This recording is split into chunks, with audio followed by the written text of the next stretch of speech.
Nikola Jokic, Los Angeles Lakers at LeBron James, yan ang ating pag-uusapan. Final seconds. Bryant for the win. Bang! Halimaw talaga itong si Nikola Jokic at mukhang makukuha niya ang ikatlong MVP niya ngayong season. Bagamat wala nga kanina itong si Jamal Murray sa laban ng Denver Nuggets at New Orleans Pelicans dahil sa injury, ay wala namang problema yan dito kay Nikola Jokic. Dahil nagawa lang naman nito kanina na makagawa ng isang triple-double performance. Na meron nga itong 35 points, 14 rebounds, 12 assists, 1 block, 1 steal at may 15 out of 24 sa field goal made. Kaya ganyan kahusay itong si Nikola Jokic na pinangunahan ang kanilang kupunan sa panalo. At hindi lang yan mga idol, dahil nakagawa lang naman si Jokic ng history kanina. Ito ay nang malagpasan niya sila Jason Kidd at LeBron James para sa NBA all-time triple-double. Sa ngayon ay pang-apat na sa pwesto si Nikola Jokic na meron ng 108 triple-double. Nakailangan niya pa nga mga idol na makagawa ng 21 triple-double para malagpasan ang record ni Magic Johnson sa pangatlong pwesto.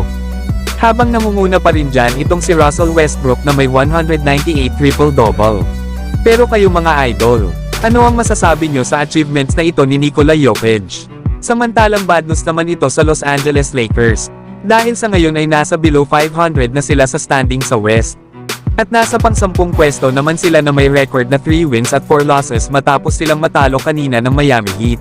Lumalabas na nga mga idol ang problema ng Los Angeles Lakers. Na unang mga laro pa nga lang sa regular season ay marami na sa kanilang mga role players ang may injury.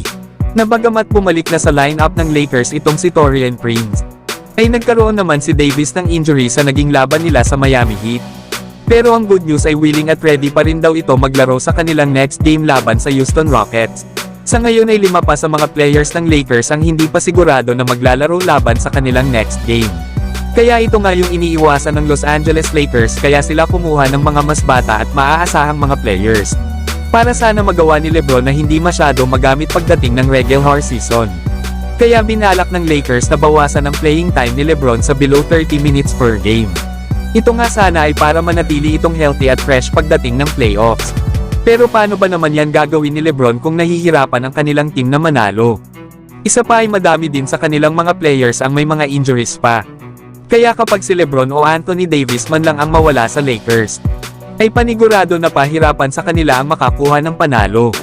Na pag nagkataon ay lalo na silang sasadsad sa standings. Na mahirap pa naman sa ngayon ang agawan ng pwesto sa West dahil sa malalakas na ngayon ang mga kupunan dito. Kaya ano kayang plano at adjustments ang dapat gawin ng Lakers para maiwasan ang ganitong problema para sa kanilang kupunan? Samantalang pinuri naman ni Coach Erik Spoelstra itong si LeBron James matapos ang naging laban ng Lakers at Miami Heat.